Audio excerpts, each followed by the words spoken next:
Ok, amigos de Radio Futuro, ¿cómo están? Estamos en una nueva conversación. Hoy nos acompaña Mark Kelly, el tecladista de Marillion, bien conocido por todos ustedes, quien pronto va a lanzar su disco solista, Mark Kelly's Marathon. De eso vamos a hablar con él ahora mismo. Hello, Mark. How are you? Welcome to Radio Futuro. Hi. It's very nice to be on Radio Futuro. It's been a while. Yeah. Do you remember us from your visit to Chile? Of course, yes. I remember we did an interview in a hotel lobby, I think, somewhere in maybe, 4 years ago? Something like that. Yeah. Since the Marillion weekend here in Santiago. That was it, yeah. A great experience. Well, we want to talk about all of that, but first of all, we want to talk about your upcoming new album, Mark Kelly's Marathon. And first of all, we want to know, how are you doing with this very strange year, this pandemic time that has been very special for all of us. So how has been for you? ¿Cómo ha sido para él este año de pandemia? It has been a strange year, but I think we've been lucky. I mean, Marillion have been lucky because we're all fine, we're all healthy, and we had no plans to tour really this year. So, you know, most years we go out and play some shows, and this year we had one thing, which was the cruise to the edge. You know, the cruise that we do every few years. That was supposed to be in April. That didn't happen, but this year was going to be making a new album year anyway. So, and for me personally, it's been useful because I'm not sure what happened in Chile, but we had from March until July lockdown. So everybody was at home, and I took it as an opportunity to make a solo album. So there you go. Good. I'm going to translate for everybody could understand, ¿ok? Bien, nos dice Mark Kelly que para ellos este año de pandemia ha sido, bueno, ellos han estado desde el lado afortunado, dice, con Marillion, porque no han podido estar a salvo, afortunadamente se encuentran bien y tuvieron tiempo para desarrollar distintas cosas, ya que no hay giras. Él en particular se tomó el tiempo para hacer este disco solista, del que vamos a empezar a hablar inmediatamente. Mark Kelly's Marathon se llama el disco, el proyecto, básicamente sale en los próximos días y queremos que nos cuente de eso. So, on a few days you will release the album Mark Kelly's Marathon, and it's a solo album, but you're not actually solo, you're not actually alone, because you have a band and it's an entire project, right? So tell us about this work. How did you create this project? Yeah, I talked about making a solo album probably 25 years ago the first time, and I imagined that I would just sit at home, play the keyboards, record it, and that would be the solo album. But I'm not very good at working on my own. I get bored quickly, and I just, you know, things that I'm excited about one day, a week later, I think they're no good anymore. So that never happened. For years, I didn't really do it. I started it a few times, but wasn't really excited about it. But then a few years ago, a friend of mine suggested that he try and write some lyrics for me. And that was the point where I actually started seriously thinking that I could make an album, but I needed a band. And so I had to find, you know, other people to play with. And the first person I found was my nephew. He's 23 years old. My brother said, "Why don't you get Connell to play with you?" And I'm like, I'm not sure, because he's more of a pop guy, you know. But he plays guitar and bass and can sing a bit and is good at programming drums. So together we started to make the songs, along with the lyric writer. His name is Guy. And then it took me about a year to find a singer, a chap called Ollie Smith. And then we really started getting going. I'll let you translate. Okay. Sí, nos cuenta un poco de la génesis de este proyecto en solitario, a partir de su trabajo en Marillion, por supuesto. Dice que hace casi 20 años tenía la idea rondando de hacer alguna vez algo solista, netamente solista, solo el teclado con algo, pero dice que nunca fue tan bueno para trabajar solo, así que por eso nunca pasó, hasta que hace 2 años un amigo le empezó a escribir unas letras y ahí empezó ya a tomar forma más seriamente esto de incursionar en solitario, aunque necesitaba una banda de acompañamiento. Y parte de esa banda es su sobrino de 23 años, así que es un trabajo que de alguna manera se da en un aspecto bien familiar. La duda obvia que nos salta a todos los que conocemos a Marillion es qué tan diferente puede ser esto respecto de lo que hace en la banda. So, Mark, one of the main questions that come to our mind at this moment is what is the main difference between this work and what you do in Marillion? The main difference is that with this, I'm the boss. I can say what I want the music to sound like, and the rest of the guys don't argue. In Marillion, we have to argue a lot, you know. We don't really, but you know, with the five of us, we're used to working together in Marillion, and we try and find common ground, you know, that we're all happy working musically. With Marathon, it was just my decisions all the time that I decided the music that got recorded, I decided what everybody played, and so it was a nice way of working, although I still enjoy working with Marillion too, so, you know, it was a change. Bueno, dice que sí, la principal diferencia, por lo menos en términos del trabajo, es que aquí él es el jefe, él decide todo, nadie le discute básicamente lo que hay que hacer, qué se toca, cuándo tocan y cómo se tocan. Así que evidentemente es un enfoque mucho más personal, distinto a Marillion, donde son 5 elementos los que se tienen que poner de acuerdo y donde, bueno, hay por ahí otros líderes.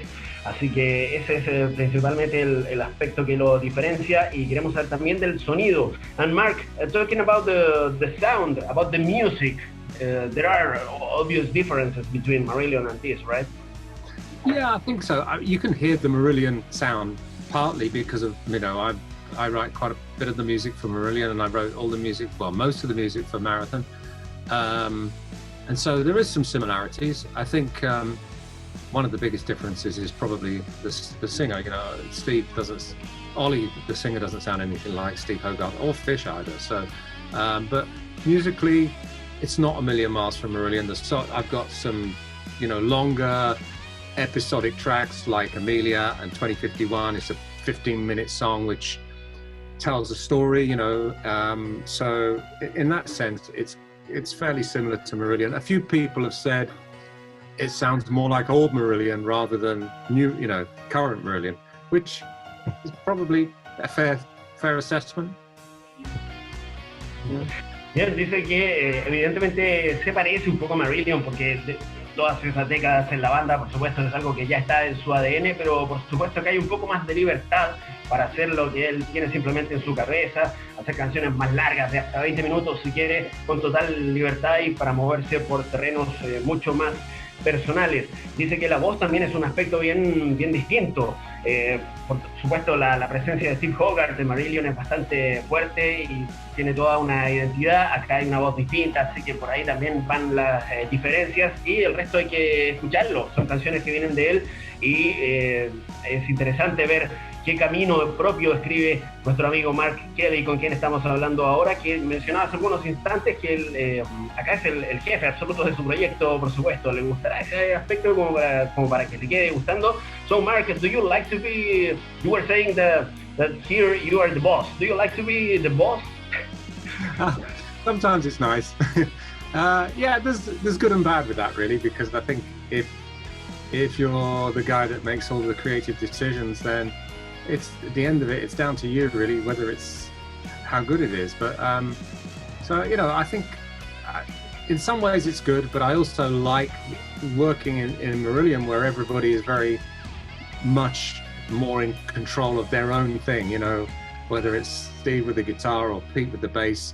When I was, you know, working on the Marathon album, I had to say to the guys, oh, can you do it like this, or can you do it like that? And, you know, and so it's good and it's bad, you know, but I think I'm pleased with the outcome. I mean, the thing is, I always imagined recording with the band in a studio like we do with Marillion, but then because of the COVID thing, we ended up, I said to everybody, record your parts at home and send them to me, and then I'll put it all together. So some of the band, we never actually met each other before making the album.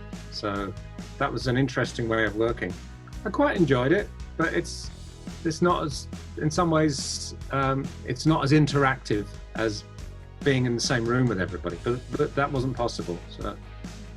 And especially this year, because we were all working in exactly. distance. But then it gave me the time, because I think without this year, it probably wouldn't have got made this year. It may have been next year or the year after, who knows. So in that sense, and I think when you listen to it, you can't tell that it was recorded with everybody separate. So it still sounds like a band, I think. Good. Bueno, sobre esto de ser el jefe de su propio proyecto, dice que tiene sus cosas buenas y sus cosas malas. A veces es bueno, dice, tener las riendas, pero le sigue gustando trabajar en Marillion también, donde es parte de un engranaje, donde es todo mucho más compartido. Dice que también es bien particular la forma en que trabajan, no tan... que lo han tenido que hacer a distancia un poco por las características de este año, pero dice que de todas formas hubiera terminado siendo un poco así, pese a la con o sin pandemia, digamos. Queremos hablar también de recuerdos de nuestro país, Marillion, y bueno, los integrantes tienen una muy fuerte relación con lo que es Chile. Queremos saber cómo la siente, por supuesto. Mark, we want to talk about the very strong relationship that exists between Marillion and the Chilean audience. You have been here many times.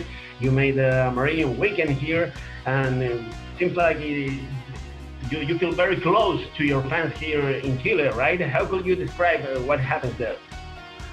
I don't know why, but right from the very first time we came to Santiago, the feeling between the audience and Marillion was special. We knew that it was special, and we've always enjoyed coming back there.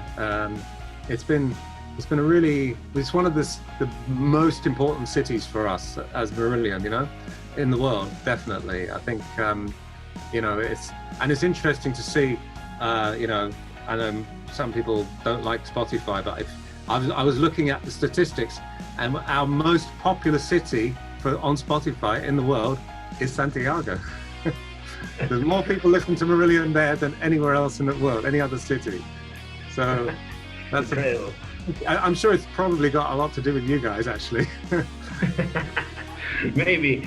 Bien, nos dice que sí, no sabe bien cómo se fue dando esto de la relación tan fuerte entre Marillion y Chile, que la hemos visto en cada una de las visitas, pero que sí, es algo muy reconfortante. Y como dato lanza lo que pasa, por ejemplo, en las plataformas de streaming como Spotify, donde Santiago figura como la ciudad donde más se escucha a Marillion en el mundo. Lo que es todo un mérito, por supuesto, para los fans de acá. Les mandamos un abrazo, un saludo a los que nos estén viendo en este momento, la comunidad de fanáticos de Marillion en Chile. Ya que hablamos de esta cosa de la tecnología, de las plataformas, hay que hacer un poco de historia y recordar que Mark Kelly, que está con nosotros hablando en este momento, fue de alguna manera el inventor. A ver, ahí nos va a decir algo. Yes, you were going to say something. Just to show you, I'm telling the truth. Number one, top city, Santiago. Ahí está la prueba de que Santiago es efectivamente, nos está mostrando el Spotify, donde se ve que Santiago es donde más se escucha Marillion en el mundo. Y como les decía, hablando ya de tecnología y plataformas, ya que estamos con Mark Kelly, él fue de alguna manera el inventor de lo que hoy se conoce como crowdfunding. Esto fue más o menos en los 90, él fue el primero que apareció con un proyecto como de esta forma, que hoy día es muy usada, esta forma de financiamiento colectivo para proyectos musicales, que desde las bandas grandes hasta las más pequeñas. Queremos que nos cuente un poco de esa historia. Mark, you were the creator of what we know today as the crowdfunding, this system to raise funding for different musical projects. Tell us about the story. How did you get into the idea of this could happen? I think, well, like a lot of ideas, I think one, it was an idea whose time had come, you know, with the internet. It was made possible. I think I was inspired by something that happened a few years previously. It was a sort of almost like crowdfunding, where we did a tour in the United States, which was funded by the fans. They didn't get anything. It's not like they put money in to get a product or an album or whatever. It was just, it was like a charity, I suppose, a tour fund, they called it, and they put money in and raised about $60,000, and then that paid for the tour, because we would lose money at the time. That was how it started in 1997. And then a few years later, when we were going to make an album, I thought, why don't we ask the fans? I mean, look what happened in the United States. Those guys, they gave us money to tour when they still had to buy a ticket as well. It's not like they got a ticket. So I thought, well, if there's that much support for Marillion, surely they would be willing to buy the album before we made it. And it was a huge leap of faith, really, because we hadn't even written the album at the point we started raising money, you know. And then, but it was the first time that any band had done it. And once one person does it, everybody else looks at it and goes, we can do that. It's so obvious. But I think the important thing is it was the fans that made it possible. We knew that we had such dedicated fans, and I'm not sure that every band in the world is as fortunate as we are. That's right. So how do you feel when you see that today many artists are using this way of raising funds for their projects? I wish I'd patented the idea, but no, seriously. No, I think it's great. I think it's really good that you know, it's been such a useful tool, a useful way of being able to survive in some cases. You know, for many bands at the lower, you know, the ones that aren't selling millions, it's a way of making it possible to make records and possibly make a living as well. And it's certainly the case for us, because I think people think because you've been around for all these years and you're quite well known, that you've got loads of money and you're rich and you don't need to worry about that anymore. But it's not the case. I think, you know, I think it's, for us anyway, it was really important at the time in 2000 when we did that. The band, without it, wouldn't have been able to survive. So it was very, very lucky and fortunate that the fans supported us. We're still here. Sí, yeah. Bueno, nos dice un poco de la historia de cómo inventó el crowdfunding, que el año 97 fue cuando tuvo la primera idea de esto, de que de repente los fans hicieran aportes, pero no solamente porque sí, sino que después se les retribuyera de alguna forma con lo que hace la banda. Y años después, ya con Marillion, lo hicieron concretamente para hacer un disco. Iniciaron una campaña de este tipo y gracias a los tremendos fans que tienen, lo lograron, y así otros artistas empezaron a ver, oye, ¿por qué no hacemos eso también? Se empezó a difundir y hoy en día ya mucha gente hace crowdfunding. Dice que lo más importante de todo esto son, por supuesto, los fans, que son los que hacen posible que ellos se sienten afortunados de tener fanáticos que responden ante estas iniciativas, y lo que siente hoy día cuando ve que prácticamente todos los artistas hacen algo parecido. No, decía primero en broma que debería haber cobrado por la idea, pero no, básicamente se siente feliz de que algo así funcione y que bueno, se dé gracias a la relación de los artistas con los fanáticos, y que son afortunados de que haya sido así. Queremos ir ya redondeando esta conversación con el señor Mark Kelly para ver qué viene para él a futuro. Nos mencionó al principio que Marillion ya está pensando en un nuevo disco, a ver qué es lo que viene con eso. So Mark, at the beginning of this conversation you mentioned that Marillion is already preparing a new album, maybe for 2021. What can for you in that aspect? Yeah, we're working on it now. Well, we were working on it just until about 10 minutes before I called you. I'm actually in the Marillion studio right now, see? So the guys just left a little while ago, and we're in the middle of making the next album. You can see we got these screens up everywhere because we're doing the social distance thing, right? It's like a hall of mirrors. Everybody's got their own little cubicle, glass box, you know. That's very cool. But you know, we're getting on with it. We've got to the stage where, because we always jam to start with, we jam to get ideas, and then when we've got ideas, we choose the best ideas, and then we'll jam those ideas to develop them. And we're at the stage now where we put some lyrics and music together.